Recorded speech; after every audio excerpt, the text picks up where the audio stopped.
hari ini hari Jumat, aku akan mampir ke toko buku untuk seperti biasa membeli buku 5 sekawan karya Enid Blyton.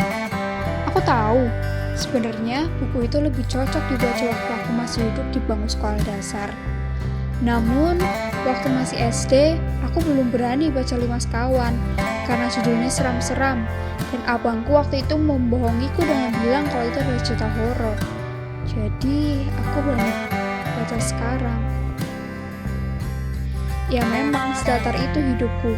Aku tidak bisa seperti teman-temanku yang lain, yang memiliki kegiatan yang menyenangkan, misalnya ekskul. Aku bahkan tidak tahu ekskul yang cocok untukku ada atau tidak.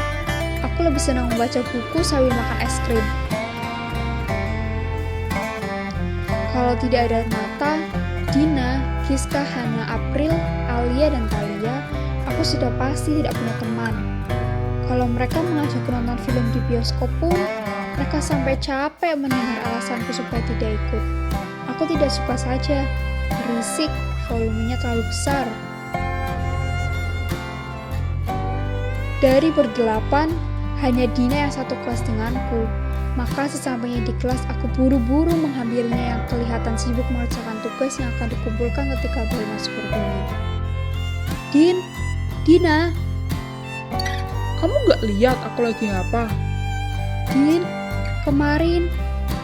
Duh, aku lagi dalam situasi genting nih. Dina, aku pulang sama Kak Gaza kemarin. Dina langsung melempar penanya dan buah menjadi terkejut seperti habis melihat penampakan. Gaza? Jis maksud kamu? Kok kamu juga tahu namanya Jis? Siapa sih yang gak tahu dia? Kamu beneran pulang sama dia? Dia bisa ngomong? Iya, aku pulang sama dia. Kamu apa deh? Dia manusia yang bisa bicara, Dina. Aku kasih tahu ya, dia itu alumni paling pinter, tapi nggak pernah mau temenan sama banyak orang. Tuh, kayak aku dong ya. Tunggu dulu. Dia emang pinter, wajahnya juga tampan. Tampanan dia bahkan daripada Bima. Tapi orangnya dingin, apalagi ke perempuan. Boro deh, pulang bareng. Ngobrol aja dengan teman perempuan di kelasnya dia nggak pernah mau. Mataku membelalak, kebingungan sekaligus tidak percaya. Masa sih? Kayaknya dia yang dimaksud Dina itu Jis yang lain deh. Coba deh kamu ceritain kenapa bisa sampai pulang bareng kayak gitu. Akhirnya, aku menceritakan seluruh alurnya kepada Dina yang kemudian ia ceritakan lagi kepada teman-temanku yang lain ketika istirahat. Reaksi mereka semua sama, terkejut dan heboh. Kalau tahu begini akhirnya, mungkin lebih baik aku diam saja. Lagi pula, apa sih yang spesial dari kejadian kemarin? Tidak ada sepertinya. Nomor telepon. Dia minta nomor teleponmu tidak? Aku menggeleng. Kalau dari pendapatku sendiri, setelah ini dia tidak akan menghubungiku lagi. Toh kejadian itu bukan sesuatu yang harus dijadikan masalah besar. Aku tidak mungkin bertemu lagi dengannya. Jika itu terjadi, untuk apa? Akhirnya teman-teman sudah melupakan peristiwa aku dan Jis itu. Begitu pula denganku. Aku memeriksa buku Enid Blyton yang terakhir kali kubeli ternyata sudah habis kubaca. Aku harus segera membelinya lagi. Din, pulang sekolah bisa temani kamu beli buku 5 sekawan. Yana, ini tahun berapa? Dan kamu masih sejadul itu? Tapi 5 sekawan gak jadul, Dina.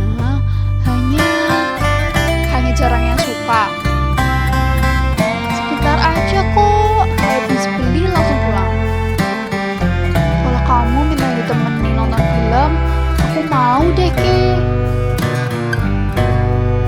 Setelah bel pulang berbunyi, aku buru-buru mau cari metro mini yang tumben sekali sudah datang. Untungnya aku berhasil naik. Karena jarak sekolahku dengan toko buku terlalu jauh, dalam 20 menit pun aku sudah sampai tepat di depan toko buku tanpa perlu menyeberang karena searah. Aku langsung menuju lantai 2, memilah-milih judul buku. Lalu aku mendapatkan yang kucari. Akhirnya, pergi ke kasir untuk membayar. Biasanya setelah beli buku, aku pasti beli es krim di kedai Mas Danu. Kedainya berada tepat di samping toko buku. Saking seringnya, aku jadi akrab dengan Mas Danu yang anak pertamanya baru aja lahir minggu lalu. Sulit memang untuk tidak ke kedai Mas Danu. Aku membelokkan langkahku dan mampir ke kedai es krim Mas Danu. Begitu masuk, aku langsung memesan es krim kesukaanku. Matcha ditambah Oreo ya Mas, seperti biasa. Tidak perlu menunggu lama hingga es krimnya jadi, aku mengambilnya dan menuju tempat duduk yang selalu aku duduk setiap kali kesini. Aneh, rumit sekali tempat duduk itu ada orang. Biasanya tidak pernah ada yang mau duduk di situ. Kenapa? Aku merasa terusik dan tidak terima karena tempat yang selalu jadi milikku kini ditempati orang lain. Laki-laki itu menggunakan sepatu Converse hitam lusuh dan kacamatanya cukup tebal. Astaga,